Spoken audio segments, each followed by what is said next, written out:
Right, so we now need to use the same pan that we did the squash and the cauliflower in. Why? Because it's got a little bit of flavour from the squash in it, hasn't it? So we're going to use that, and we're going to just pop this onion in. And we'll just put a pinch of salt in that to stop the burn. It's spitting a bit. Yeah, it's spitting a bit, but it's just because there's a bit of water, residual water, I think, from the squash.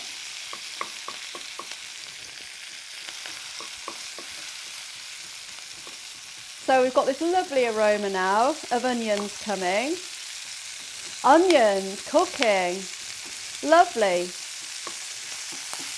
We can all remember our things like barbecues and fried onions and chips and things from earlier life. I think the smell of onions cooking is gorgeous. I'm separating these little petals because, well, it's going to speed it up, plus they're going to cook evenly, aren't they, if the petal bottoms are on the bottom of the pan.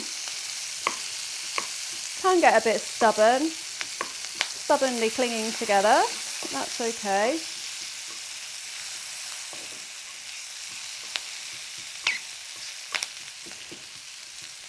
So we're going for the whole caramelised thing going on, because flavour, but also we don't want to overcook the petals. In some recipes everything is cooked down quite a long time and it disappears into like a mush, and that's right. But for this, when it's actually an ingredient and the texture of it and the shape of it is integral to the overall like mouth experience, and visual experience, you want these petals to not have disappeared. So this is why I'm just cooking these quite carefully and keeping them moving. So that's nice in there. Just putting all of that garlic onto that knife and using that as a garlic shovel to move over. That's good. And just put that garlic over the top of the petals. The petals are almost protecting the garlic from hitting the bottom of the pan. We're grating.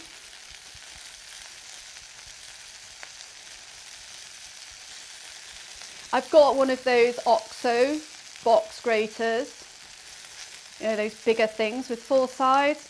I can't be doing with it. I have hurt myself so much. It's too sharp, Mr. OXO, whoever designed that. Too sharp, way too sharp.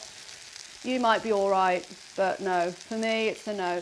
We've got these little like furry bits, but I don't really want those in there particularly. You can if you want, but I don't like hairy furry bits in my mouth. Right, so now just cooking all that down.